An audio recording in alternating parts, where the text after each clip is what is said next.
Mesdames et messieurs, bonsoir. Bonsoir et bienvenue dans cette nouvelle émission spéciale consacrée ce soir au coronavirus ou Covid-19 qui sévit dans le monde entier. Alors, où en est-on par rapport à ce virus qui fait trembler le monde? En effet, le monde entier est en alerte rouge et essaie d'endiguer donc le plus possible cette maladie qui n'a aucun frein pour le moment.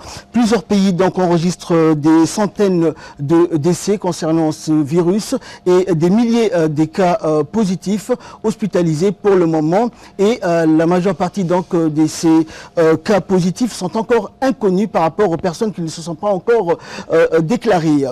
Et donc au niveau national, Djibouti, un petit pays de la Corne de l'Afrique, porte d'entrée de la Corne d'Afrique, est pour le moment épargné. Le gouvernement djiboutien, avec bien sûr la collaboration et l'étroite collaboration des partenaires, mène des activités de prévention et de sensibilisation et donc exhorte la population chaque jour à changer de comportement et à faire front commun et à donc utiliser ou mettre en place une certaine discipline pour prévenir ce virus qui peut être évité très facilement grâce à des simples mesures au quotidien. Donc avec moi pour nous en parler, d'éminentes personnalités, des docteurs pour la plupart, venus donc des différentes institutions concernées par la question du coronavirus. Je vais commencer donc par ma droite, monsieur docteur Ahmed Zouiten, représentant de l'Organisation mondiale de la santé à Djibouti. Bonsoir docteur. Bonsoir. Alors à ma gauche, docteur Salah Banoita Tourab, secrétaire général du ministère de la Santé. Bonsoir docteur. Également monsieur Mohamed Moussa Yabé, représentant donc dans cette émission du ministère de l'Éducation nationale. Nous avons également docteur Ali Barré du ministère de l'Enseignement supérieur et de l'Université de Djibouti également. Nous avons également le médecin-chef de la police nationale, le docteur Samater Hassan Farah. Bonsoir docteur. Également avec nous le directeur central du service santé des armées, docteur Ahmed Hassan Boullalé. L'aviation civile est également présente dans cette édition. Daoud Ali Abdo, bonsoir. Et pour finir donc, madame Fatouma Mohamed du centre des études de recherche de Djibouti, le CER, du ministère de l'enseignement supérieur et de la recherche. Bonsoir à tous.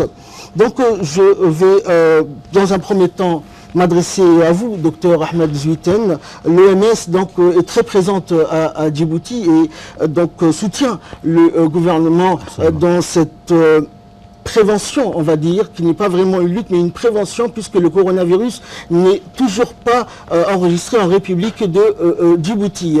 Alors, qu'est-ce que fait l'OMS pour aider le gouvernement? De quelle manière intervenez-vous? Merci beaucoup. Vous avez parlé de prévention, mais je rajoute un autre point, c'est la préparation. Donc, depuis un certain moment, le ministère de la Santé, l'OMS et les autres partenaires travaillent en étroite collaboration pour augmenter notre état de préparation à une importation éventuelle d'un cas, la samahallah. Et on peut pas juste attendre qu'il y ait un cas, il faut vraiment qu'on mette en place des dispositifs pour pouvoir parer à cette éventuelle importation, mais aussi il faut se préparer pour le pire. On a vu d'autres pays qui ont eu des situations qui sont alarmantes. On se prépare pour le pire, mais on prie pour le mieux et on espère pour le mieux. Merci à vous, docteur Salah Banoita du ministère de la Santé. Alors, quels sont les moyens mis en place par le ministère de la Santé pour prévenir cette pandémie, et est-ce que le ministère de la Santé est capable donc avec tous les moyens qui ont été mis en place, de vraiment contrecarrer ce virus avant même qu'il n'arrive à Djibouti, espérant que ce ne sera pas le cas? Merci beaucoup. Depuis que l'épidémie est apparue en Chine, et depuis janvier, le ministère de la Santé s'est attelé à mettre en place un comité de suivi de la pandémie au jour le jour et nous nous réunissons régulièrement avec nos partenaires au développement, avec en tête l'Organisation mondiale de la santé. Et nous avons mis en place d'abord le contrôle au niveau des frontières, notamment au niveau des frontières, au niveau de l'aéroport et du port. C'était les premières mesures que nous avons prises. Et aussi de préparer le terrain pour pouvoir mettre en quarantaine les personnes qui viennent des zones infectées. Nous avons préparé pour cela d'abord un site et maintenant nous avons un deuxième site pour accueillir les personnes suspectes et les éventuels malades pour la prise en charge correcte. Merci à vous. Je me tourne vers vous, Monsieur Mohamed Moussa Yabé, représentant donc du ministère de l'Éducation nationale, de la formation professionnelle. Nous savons que dans les pays où le virus sévit, les écoles sont fermées et des milliers et des millions d'enfants restent chez eux et tous les établissements scolaires sont fermés. Donc, quels sont les dispositifs mis en place par le ministère de l'Éducation nationale pour le moment ? Les mesures prises au niveau du ministère de l'Éducation nationale s'inscrivent dans cette volonté d'organiser une riposte au niveau national. Ce n'est pas un travail qui est fait à part, première chose. Secondo, au passage, je vais saluer la proactivité des autorités du pays. Ceci dit, au niveau du ministère de l'Éducation, je vais rappeler que nous avons la responsabilité de la première année à la terminale de 150 000 élèves. À ajouter à cela des milliers d'enseignants. Je n'oublie pas le personnel de l'administration. Donc nous ne pouvions pas ne pas réagir par rapport à cette pandémie qui touche le monde. Ceci dit, je vais revenir aux mesures prises au niveau du ministère. Tout le monde aura compris que pour le moment, on parle prévention. Pour le moment, on ne parle pas de la phase du pire. Au niveau de la prévention, la communauté éducative est assez large. Je vais diviser la communauté éducative en 4 parties. En premier lieu, je vais parler des mesures qui ont été prises par rapport au chef d'établissement. Qu'est-ce qui a été décidé et qu'est-ce qui est destiné surtout au chef d'établissement. Nous avons proposé que le chef d'établissement, tout ordre d'enseignement confondu, au niveau de l'enseignement de la base, enseignement moyen, enseignement secondaire, qu'il crée un cadre de travail sain. Par exemple, notre plan de travail, notre plan d'action a été soumis au ministère de la Santé et nous espérons que tous les établissements de tous les pays sur le territoire national organisent et proposent des lieux de lavage des mains pour tous les enfants. Et pour que les mains des enfants soient désinfectées le plus souvent possible. Ça, c'est la première des choses. Ensuite, toujours au niveau des chefs d'établissement, nous avons proposé qu'ils fassent des réunions régulières avec les équipes pédagogiques, les enseignants et les équipes d'encadrement, parce que le partage d'informations est important au niveau des établissements. Ensuite, au niveau des enseignants. Au niveau des enseignants, comme c'est des adultes, ils vont être soumis aux règles et en tout cas, ils vont prendre... ils s'appuieront sur tous les supports d'information proposés par les ministères de la Santé. Mais par rapport aux enfants, nous avons proposé à ce que les enseignants travaillent au maximum et exploitent au maximum un livret qui existe déjà au niveau du ministère de la Santé et de l'Éducation. On appelle ce livret le livret d'hygiène. Nous voulons que tous les enseignants au niveau de la base travaillent ces documents pour justement les sensibiliser sur l'importance du lavage de mains. Au niveau de l'enseignement moyen et secondaire, nous voulons que les enseignants se donnent le temps de discuter, de donner des informations les plus utiles aux collégiens et aux lycéens. Ça, c'est au niveau des enseignants. Maintenant, par rapport aux femmes de ménage, parce que c'est un personnel qui va jouer un rôle important dans la prévention. Nous avons demandé à toutes les femmes de ménage de notre ministère qu'ils demeurent de façon permanente dans les établissements. Peut-être que dans le passé, elles nettoyaient rapidement les latrines et elles partaient. Cette fois-ci, nous voulons qu'elles restent le long des heures, comment dire, tout au long de la journée pour que justement les enfants bénéficient d'un cadre de travail propice et en tout cas sain. Je vais parler aussi des parents parce que toutes les mesures qui seront prises au niveau de l'établissement ne seront efficaces que si les mêmes mesures ou bien les mêmes comportements est attendu au niveau de la maison. Donc nous voulons que les parents, d'abord, rassurent leurs enfants. Parce que pour l'instant, il ne faut pas qu'on crée un effet panique. Deuxièmement, il faut que les parents s'assurent que toutes les mesures, toutes les informations données par la communauté éducative, par les équipes d'encadrement, soient suivies aussi à la maison. Et pour terminer, au niveau du ministère de l'Éducation, nous avons déjà pensé à enregistrer des cours qui, au cas où, qui seraient dispensés à distance. Donc, je pense que notre ministère, il faut saluer l'engagement de notre ministre qui a multiplié les réunions depuis la semaine dernière parce que la proactivité et la prévention, je pense, sont pour l'instant les maîtres mots au niveau du ministère de l'Éducation nationale. Proactivité, évidemment, mais également le maître mot de cette phase de prévention et espérant que ça n'ira pas au-delà, le maître mot de cette phase est surtout le mot comportement, je pense. Nous devons adopter un comportement spécifique et une discipline très assidue pour que cette pandémie n'arrive pas jusqu'à chez nous. Et je pense que dans ce domaine, la police nationale est présente à tous les niveaux, au niveau des partenaires, également au niveau des institutions de l'État, des départements ministériels, et qui, bien sûr, la police appuiera tout ce monde et veillera également à la sécurité et à la bonne séance et surtout à ce que les dispositifs mis en place et les différentes phases qui vont être établies durant ce dispositif soient réellement respectées par la population et par les personnes concernées. Qu'en dites-vous, docteur, bien sûr, Samater Hassan Farah, de la police nationale? C'est vrai que la police nationale se trouve au niveau de toutes les institutions et de toutes les portes d'entrée de ce pays. Donc notre principal objectif en travaillant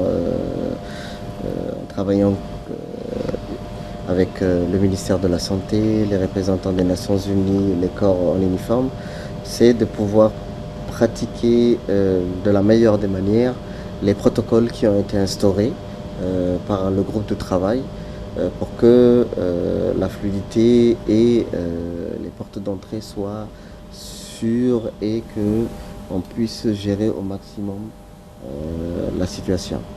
C'est vrai qu'aujourd'hui, on n'a toujours pas de cas dans la République de Djibouti, mais il faut savoir qu'il faut s'y préparer et mieux vaut être prêt que de se retrouver dans une situation où on n'a rien prévu. Donc comme le disait le secrétaire général, d'un point de vue sanitaire, tout a été déjà organisé. Je parlerai beaucoup plus des portes d'entrée.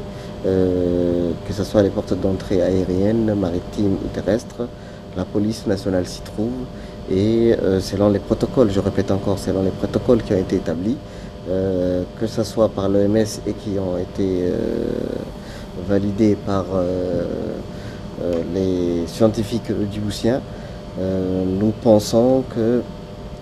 trouvons que cette prise en charge des passagers qui viennent des différentes zones ainsi que les frettes vont être sécurisées d'un point de vue médical.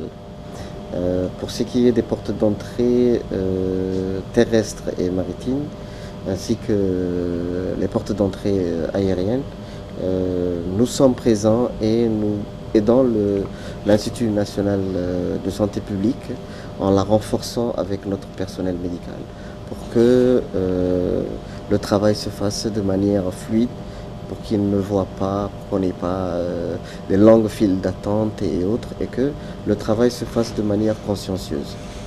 Merci à vous, docteur. Je me tourne vers vous, docteur Ahmed Hassan Boulalé, directeur central du service santé des armées.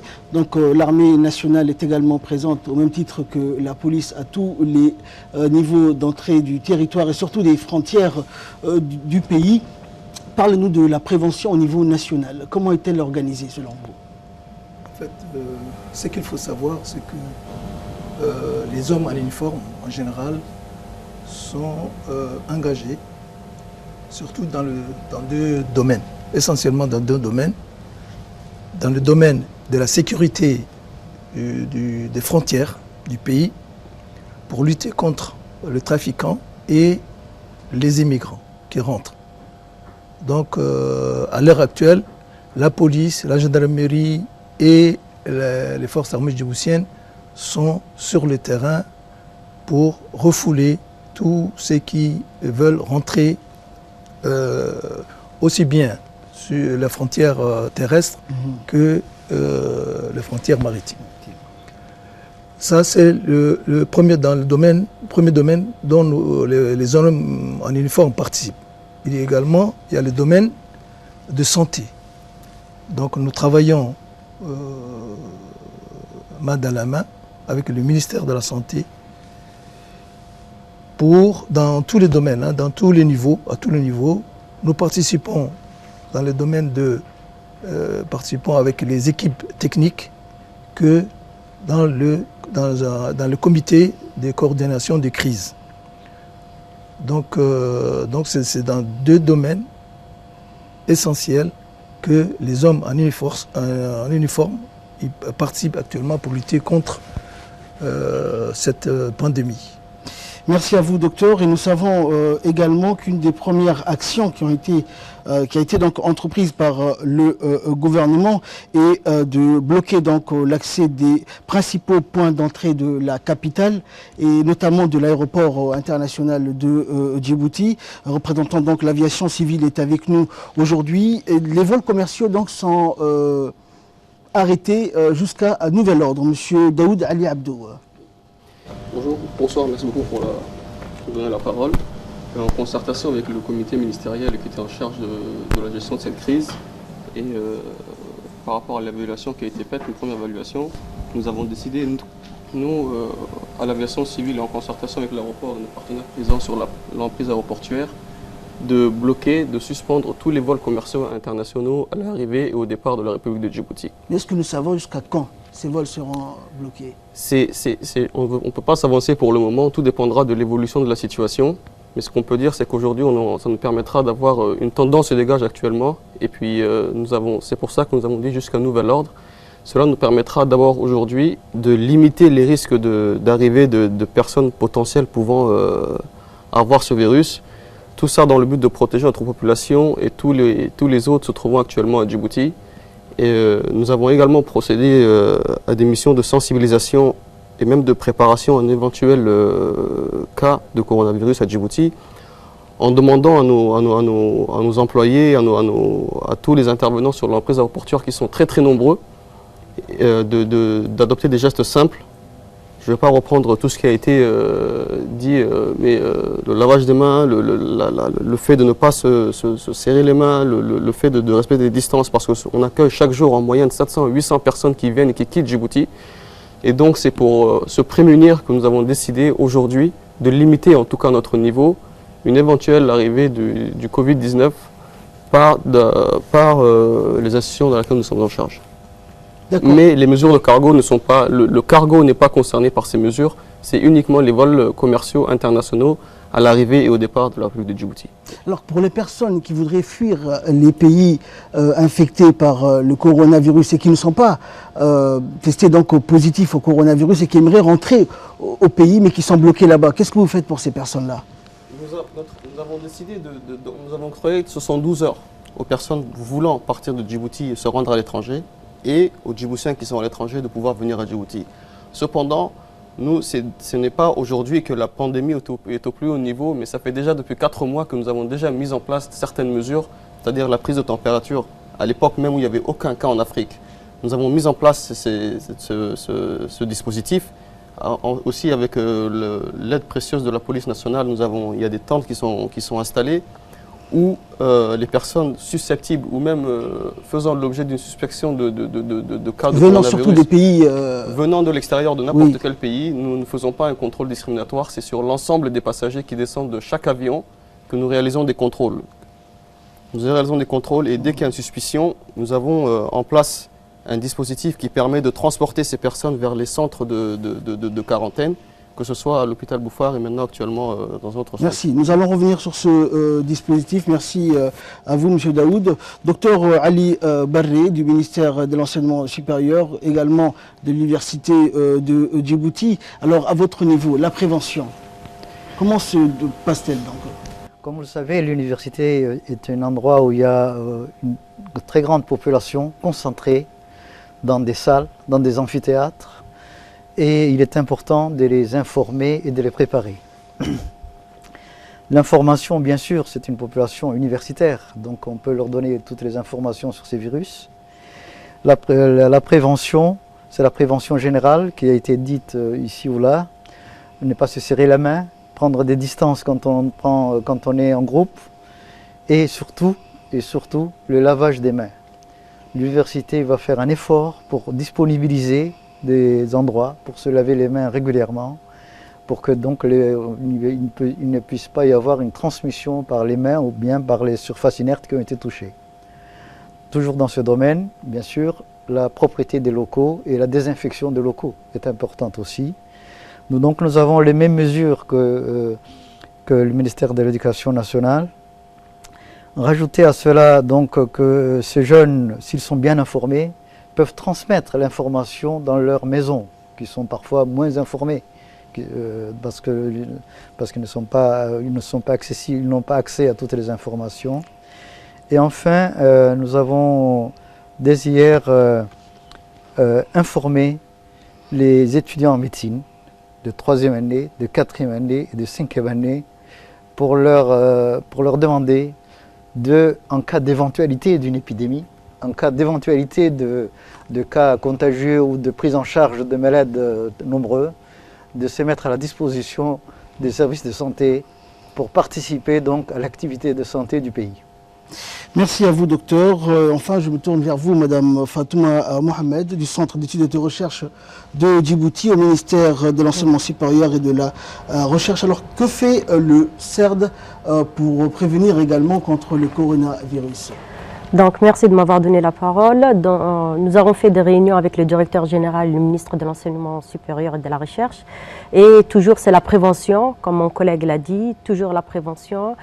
Autre chose, on peut aussi soutenir le ministère de la Santé dans le diagnostic. On peut équiper aussi, on a des PCR, on a un séquenceur d'ADN et on a aussi un budget pour faire aussi le diagnostic. Merci. Merci à vous. Donc, que dire donc, par rapport à cette population qui a ses habitudes, sa routine, son quotidien, de changer subitement de comportement pour un laps de temps, même pour un laps de temps réduit? Est-ce que vous pensez vraiment que ce message et ce comportement sera adopté? Est-ce que ces disciplines sera respectées ou encore faudra-t-il faire plus que de prévenir et faire même, pourquoi pas, du porte-à-porte pour parler à ces citoyens? Qu'est-ce qu'il faut faire à votre avis?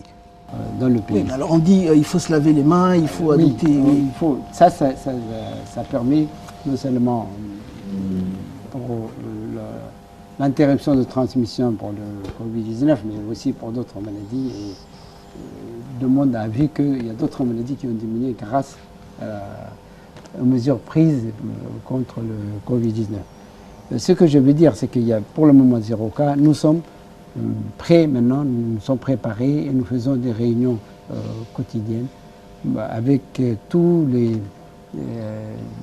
toutes les compétences présentes sur le territoire national pour que Djibouti soit prêt à accueillir les patients qui peuvent s'introduire d'une façon ou d'une autre et les mettre dans de bonnes conditions et éviter que la maladie aille plus loin que cette personne déjà détectée.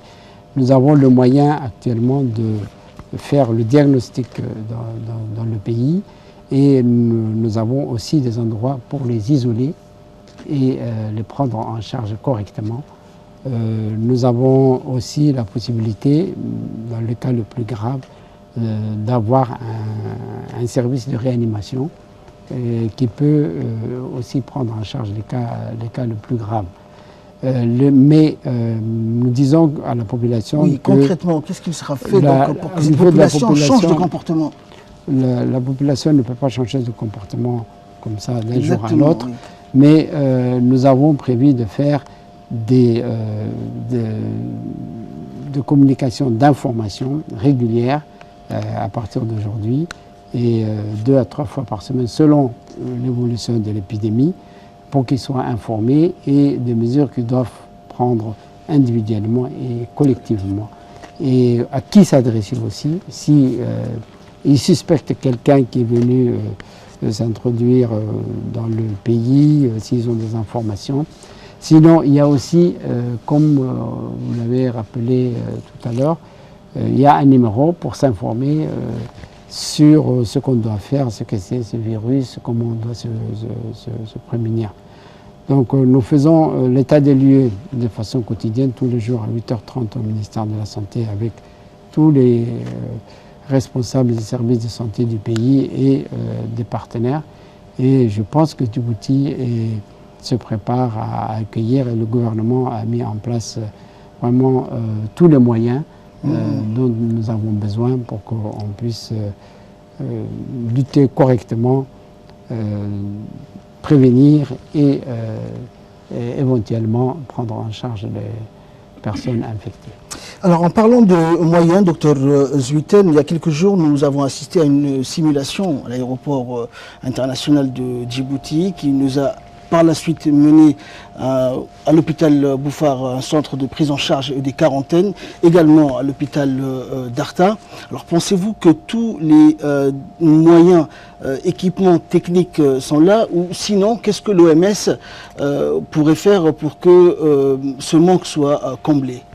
La simulation que nous avions fait avec le ministère de la Santé et d'autres ministères a vraiment montré qu'il y a une volonté de se préparer au plus haut niveau possible, a démontré que déjà beaucoup d'efforts ont été faits, a démontré aussi qu'il y a certaines petites lacunes que le ministère de la Santé, avec ses partenaires, est en train de combler, d'où le ressort à un hôpital un peu plus grand, pour se préparer à certains scénarios. On veut, Inch'Allah, garder le pays indemne de toute transmission, mais s'il y a un cas, c'est un scénario. Si on arrive à plus de cas avec une transmission locale, comme on a vu ailleurs, c'est un scénario. Là, samahallah, si on a une diffusion plus, c'est un autre scénario. Donc au début, on était préparé pour la première éventualité, c'est de pouvoir tester les gens, c'est de pouvoir les mettre en quarantaine, c'est pouvoir prendre en charge un cas ou 2 cas. Mais maintenant que cette phase est faite, on est en train de passer à la deuxième étape, de se préparer au cas où il y a une certaine transmission qui dépasse 1 ou 2 cas. C'est pour ça que le ministère de la Santé, avec ses partenaires, que ce soit les hommes en uniforme, que ce soit la police, que ce soit les partenaires internationaux, sont en train de mettre en place tout un dispositif pour tout d'abord mettre des gens en quarantaine s'ils sont à risque et pour prendre en charge les cas s'ils sont malades. L'OMS travaille d'arrache-pied avec les équipes du ministère de la Santé, vraiment pour imaginer même les scénarios, le scénario le plus minimaliste, où on est aujourd'hui, où alhamdoulilah, il n'y a pas de cas, vers le scénario où il faut être préparé au pire. Donc, de passer de là où on est à une préparation ultime à une transmission, on a besoin de plus de respirateurs, on a besoin de plus de choses, que des choses qui sont maintenant discutées au niveau du comité de crise avec l'éventuel provisionnement de tous ces intrants, de tous les matériels qu'il faut. Aujourd'hui, on est préparé, comme j'ai dit, à un scénario, mais on est en train d'augmenter cette préparation pour tous les scénarios éventuels. D'accord. Docteur Ali Barry, donc nous savons que le virus a changé de foyer, parce que c'est plus en Chine maintenant, mais c'est en Europe qu'il fait fureur là-bas, et il y a eu plusieurs centaines de décès qui ont été enregistrés, notamment en France et en Italie et en Espagne. Maintenant également un cas suspect donc a été enregistré au Mexique, le premier cas au Mexique, et le monde entier est alarmé. Mais comment expliquez-vous que l'Afrique qui d'habitude est le foyer de tout ce qui est pandémie et épidémie, soit épargné dans cette situation? Dans la majorité des pays, le virus souvent arrive par de l'extérieur, d'un autre pays où il y a une population infectée. Et souvent, donc, le cas zéro est un cas étranger qui arrive dans le pays, qui contamine d'autres personnes sur place. Et après, donc, cela dépend, l'extension dépend des moyens mis à disposition ou disponibles pour limiter l'extension. Nous pensons que c'est le principal facteur qui limite la maladie en Afrique, c'est-à-dire qu'il n'y a pas beaucoup d'échanges avec l'extérieur. Ah, donc vous pensez que c'est un manque, enfin, que l'Afrique n'est pas ouverte par rapport aux autres continents vers le monde, et c'est pour cela qu'elle est épargnée pour le moment? Il y a sûrement d'autres facteurs, mais c'est le seul facteur qu'on voit actuellement. Pour le moment. Oui. D'accord. Et côté prévention, Djibouti se prépare donc au cas où le coronavirus arriverait ici, dans ce petit pays de la Corne de l'Afrique, que Dieu nous en préserve, et plusieurs institutions, donc vous qui êtes là, et plusieurs autres travaillent d'arrache-pied pour prévenir et sensibiliser la population. Pensez que la sensibilisation peut aller jusqu'où pour les scénarios les plus catastrophiques, comme vous avez dit, docteur Zuiten, monsieur, oui, le médecin-chef de la police nationale? La prévention, c'est quelque chose qui est très très important parce que ça permet à la population, ou bien à notre population, ainsi que toutes les personnes humaines, d'éviter de se faire infecter par certaines maladies qui sont liées au contact. Le virus SARS-CoV aussi est un virus qui peut se prendre par les surfaces de contact qu'une autre personne infectée a touché. Donc le fait de leur expliquer qu'il faut se laver les mains, ça peut éviter aussi à la population d'autres types de maladies qui sont elles aussi transmises par le contact. Donc comme disait le secrétaire général, depuis que les mesures d'hygiène sont de plus en plus effectuées et que les systèmes de santé rappellent à la population, depuis qu'il y a eu cette nouvelle maladie qui est apparue, beaucoup d'autres pathologies ont commencé aussi à diminuer. Mais ce qui est important de savoir, c'est que ça soit par rapport à la prévention ou bien que ça soit par rapport à la prise en charge après des cas qui seront confirmés, les mesures d'hygiène sont des choses qui sont très très importantes, qu'il ne faut pas négliger, parce que c'est ça qui sauve. Et je préfère, ou bien je demande vraiment à la population de tenir ces types de mesures qui sont dites tout le temps par les services de santé un peu partout dans le pays et dans le monde en général.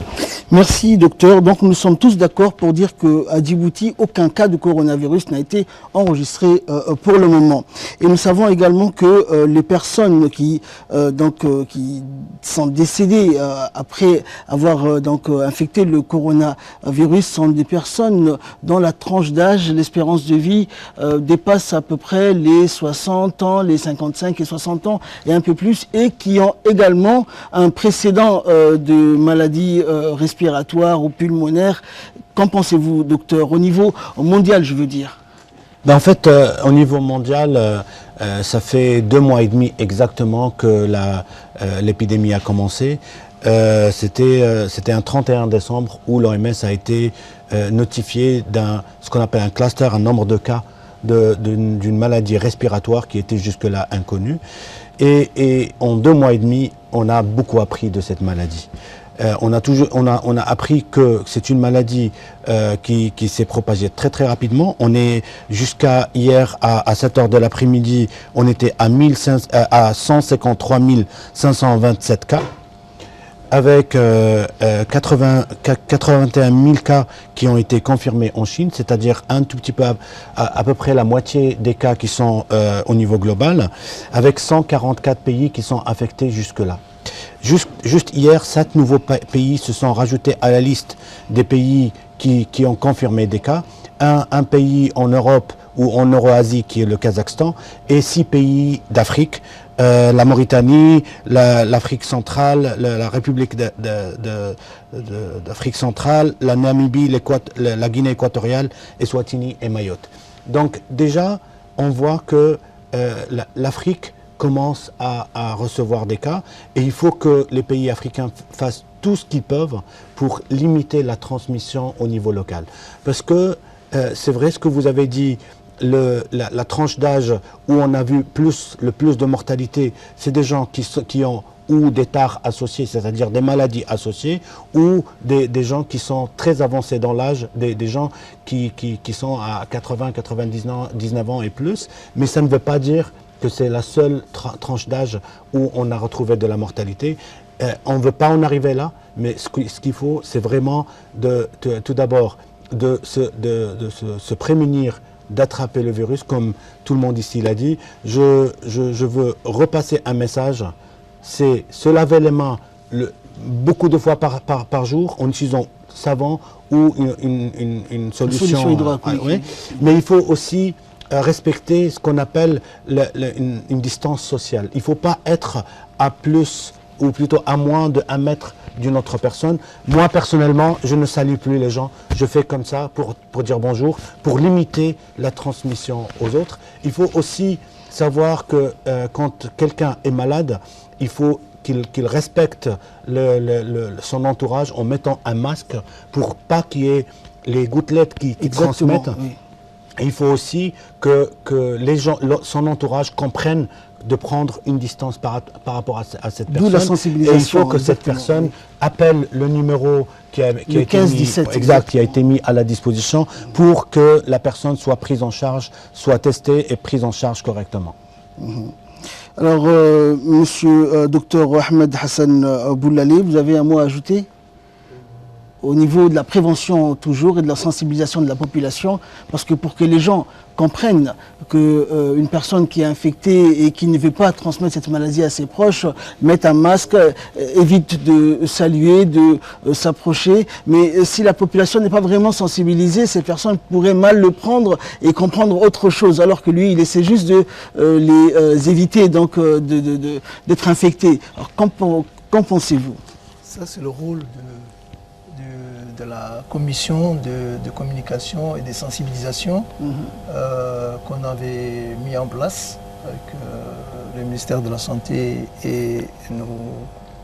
Et là, il faut qu'il soit, il faut pas qu'il y ait une rupture. Il faut que les sensibilisations et les communications, il faut qu'elles soient de façon continue, quotidienne et même à tous les niveaux. Maintenant, nous avons l'essentiel. Là où il y a beaucoup de populations qui sont signalées, il y a l'enseignement supérieur, il y a l'éducation nationale, et il y a l'armée. Donc il faut que qu'on ne s'arrête pas à 1 ou 2 communications. Il faut que ce soit quelque chose de continu. Et je pense que la population comprendra à la fin. Donc je pense que l'essentiel, il ne faut pas s'arrêter. Oui, il faut persévérer et continuer à sensibiliser les gens. Donc nous arrivons donc au terme de cette émission et donc nous sommes tous d'accord pour dire qu'il faut faire front commun pour que cette maladie donc n'arrive pas chez nous, appliquer une certaine discipline, respecter cette discipline et changer également de comportement du mieux que nous pouvons, même si éviter de saluer la famille ou les proches est toujours un souci parce que nous sommes des gens de contact et une population de contact, de nomades, et nous sommes toujours proches les uns des autres et je pense que c'est avec le temps et de la persévérance que nous pourrons y arriver. Le mot de la fin, donc, monsieur Dr Salah Benoita, vous représentez le ministère de la Santé. Alors, que pouvez-vous dire donc à la population qui nous regarde ce soir et qui aimerait donc adopter ces comportements, certes, mais qui a besoin encore de temps? Alors, la première chose que je répète toujours, c'est qu'il n'y a pas de cas. Et nous faisons tout au niveau des portes d'entrée pour qu'il n'y ait pas des cas qui rentrent à Djibouti. Nous avons mis en place les moyens nécessaires au cas où il y aurait des cas, de les prendre en charge et de limiter que ce cas transmette les virus ailleurs. Il faut aussi dire à la population que les mesures d'hygiène sont essentielles. Ce que nous avons tous dit, répété plusieurs fois, le virus ne se transmet que par voie orale, c'est-à-dire par des gouttelettes, par la toux, l'éternuement. Et il faut que les personnes qui toussent ou qui éternuent doivent faire de façon à ce qu'ils ne diffusent pas, soit comme on dit dans le coude ou alors au niveau de... S'il a la possibilité d'avoir, et c'est le cas, de mouchoirs jetables. Donc, je crois que ces mesures-là sont très importantes pour qu'il n'y ait pas de transmission non seulement de Covid-19, mais également d'autres maladies. Mais nous assurons la population qu'ils seront informés régulièrement de la situation dans le monde et dans le pays. Et nous prendrons en charge toutes les personnes qui peuvent se sentir malades ou alors en contact avec les personnes suspectées. Et nous avons mis en place un comité qui va faire une communication régulière avec la population à travers l'ARTD. Et je voudrais aussi dire que notre commission de communication prépare des affiches, des moyens de communication encore plus importantes pour qu'on puisse avoir le maximum d'informations au niveau du pays en ce qui concerne la prévention et le contrôle de cette maladie. Merci docteur, merci à vous messieurs, madame, d'avoir accepté notre invitation et d'avoir bien voulu répondre à notre question. Vous qui nous regardiez, donc, nous espérons avoir répondu à toutes vos questions et rassuré donc par rapport à vos inquiétudes. Il n'y a pas de cas de coronavirus enregistré en République de Djibouti pour le moment. C'est le message donc qu'ont bien voulu passer ces experts et ces docteurs du domaine de la santé, chacun à son niveau. Merci donc de nous avoir suivis et excellente suite de programme sur Télé Djibouti.